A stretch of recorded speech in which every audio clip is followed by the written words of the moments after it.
Hi, I want to talk to you today about two of my favorite topics, God and my mind. This mind, this magic, magnifying, marvelous machine sitting up here between my ears, and of course, God. And I'm going to talk to you in terms of the 11th step of the 12-step programs. Fantastic. These are all great steps, but this is one of the keys right here. My mind. And I also want to cover, and the way I do it, since I'm an engineer, we look at problems and solutions. So here we go. My problem is right here in my mind. Whether I'm an alcoholic, an addict, or a normal person, right here is my problem. You know, this big book of AA and AA, the 12 step programs, tells me that the main problem of an alcoholic or an addict centers in his mind. It's all right here. And then they tell me the problem, then they tell me the solution. Working through these steps, and then I get to the 11th step because this is the step that focuses on my mind and my thinking. Most people don't realize that. I've been around, talked to thousands of people in this 12-step programs and different ones, and very few of them ever realize that the 11th step, even listen to what it says. 11th step sought through prayer and meditation to improve our conscious contact with God as we understood Him, asking only for knowledge of His will and the power for us to carry it out, but praying for this conscious contact, this mental contact with this wonderful thing we call God. If you look at the 11th step there in this book of Alcoholics Anonymous, it's on page 86 to 88. That's it right here. And you can see there's a lot of important stuff in there. But what also, I print this out because I do some meditation classes and help people with meditation. And I've also outlined this like this. Pass these out. This is the same 11th step.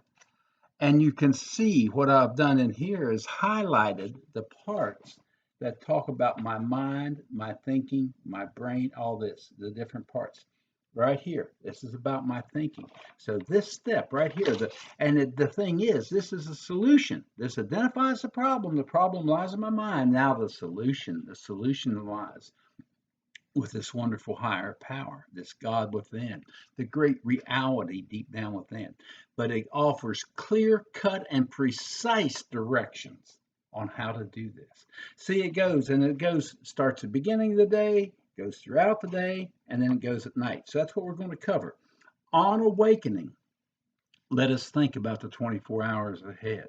We consider our plans for the day. Before we begin, we ask God to direct our thinking, especially asking that it be divorced from self-pity, dishonest, and self-seeking motives.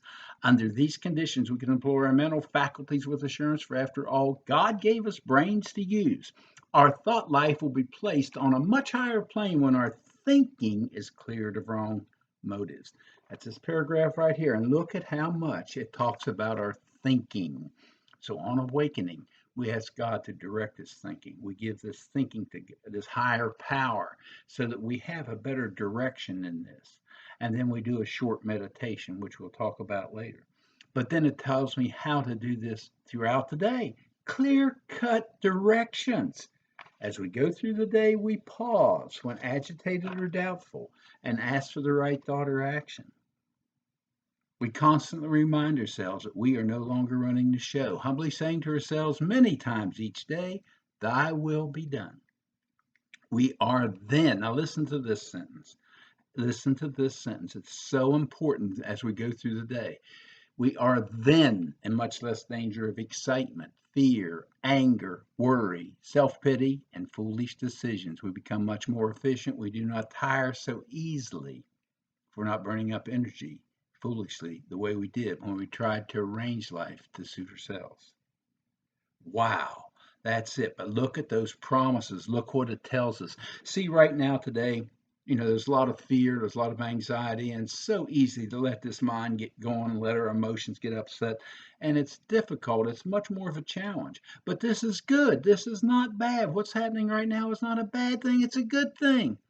It's an opportunity. It's an opportunity to find something that has been there all the time. It's an opportunity to find that pot of gold, that wonderful spirit within.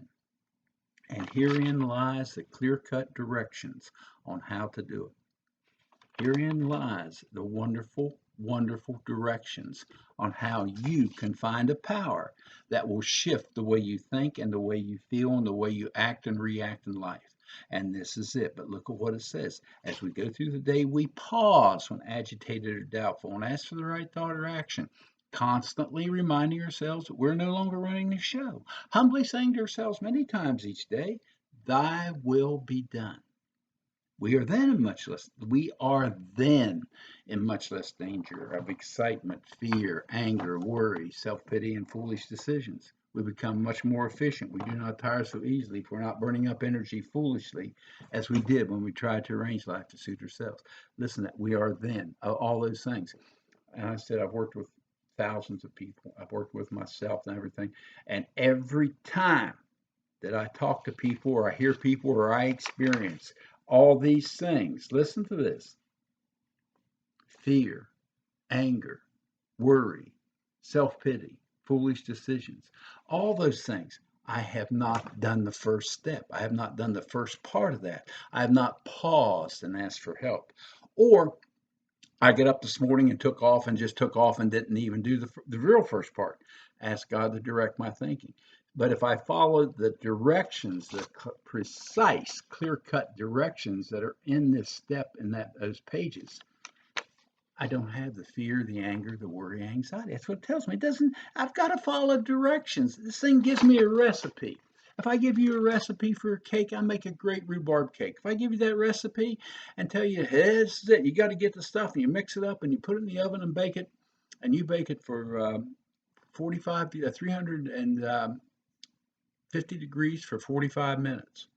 You can't bake that cake at 500 degrees for 30 minutes. It doesn't work. If you follow the directions, we get the results. And the directions are here. Then they give me the directions at night. When we retire at night, we constructively review our day. Were we selfish, resentful, dishonest, or afraid? Do we owe an apology? Have we kept something to ourselves which should be discussed with another person? Were we kind and loving toward all? What could we have done better?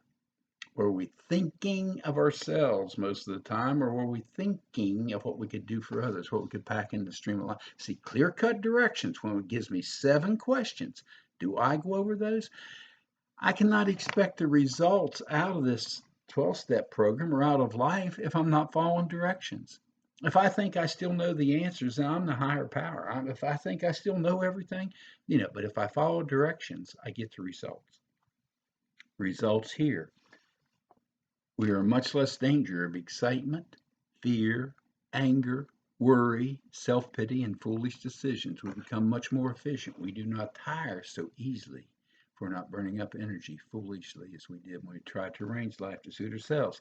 I shared before, and I love this. I had a hard time learning to pause. How do I pause? At the end of the day, I look at this and I think, oh my gosh, if I would have paused, it would have been a better day. If I'd learned to pause, and I tried different things, and finally, God made the iPhone for dummies like me. I mean, this iPhone is one of those. It's got so many little things, but it gives me this phone so I can set these alarms and do my pauses throughout the day before the stuff hits the fan. I can pause before I get in trouble. And I've learned the hard way from me that campfire is easier to put out than a blazing forest fire. If I can take care of these emotions and these thoughts when they're young and very small, it's much easier than after they consume me. A campfire is easier to put out than a forest fire. So if I follow these directions and pause when the thoughts first come in, when I have that thought of worry, when I have that thought of guilt, of fear, anxiety, anxious, stress, when these thoughts start coming in, pause and go inside and take a deep breath. And that's what I want to do now is just spend a moment, just a few moments on this pausing. One of the key things is learning to breathe and focus on the breath, physical relaxation. We learn to look at our breath. We take a deep breath in a moment and we hold it and then exhale very slowly. After 3 of these breaths, you're going to notice your body changing. Then we relax our mind and let our mind relax for a few minutes. Okay? So let's do that. Let's do that right now. Let's close your eyes. Just close your eyes and relax. We're going to relax. Take a deep breath. Breathe in. Hold it Exhale very slowly. Peace, harmony. Relax, relax. As you exhale, see yourself breathing out the tension, the stress that's here in your shoulders. Actually see that tension going out with your breath. When you breathe in and fill yourself with that wonderful air of peace, peace. And breathe out the tension. Let's do it again. Close your eyes. Breathe in, take a deep breath. Exhale very slowly. Peace, harmony.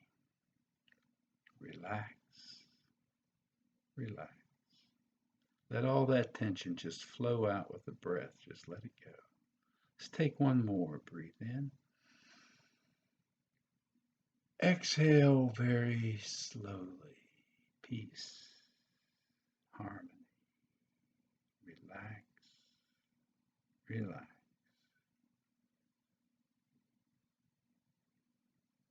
And if we do this a few times, we absolutely will start to feel a physical relaxation. Then we do our mind. We relax our mind the same way with the same words. And as we relax our mind, the thoughts just become quieter, become spaced out. I've put out some meditation CDs or meditation videos and that help people relax. I've got a short one out there. It's 13 minutes. The long one's 25 minutes. They're free. They're totally free. But it's a way to learn how to relax our body and relax our mind and access this wonderful peace of spirit inside of us. The directions are here. They're right here in this fantastic 12-step book and in the other 12-step books. They're all the same. The same step, but how to let this inner spirit, this thing we call God, a higher spirit, the divine spark, the God within, direct our thinking. And that's the key to everything. How to shift this thinking and see a new perspective on things, how to understand things differently. And we have to change the way we think, and we do not have the power to do that, but we have that power. We can access that power that can change our thinking. That's what it's all about. Change our thinking, change our feelings, change our life. Change our thinking, change our feelings, change our life. So this is it. But this is a time of absolute challenge. This is a challenge for all of us. How do we stay spiritually directed in these times of chaos? And that's what it's about. It's a great opportunity, a wonderful opportunity. And you have the tools and you have the way to do it and you have the power within. It's just a matter of pausing, connecting with that power, and letting your life be directed by this wonderful, loving, higher power, spirit, God, whatever we want to call it. Namaste.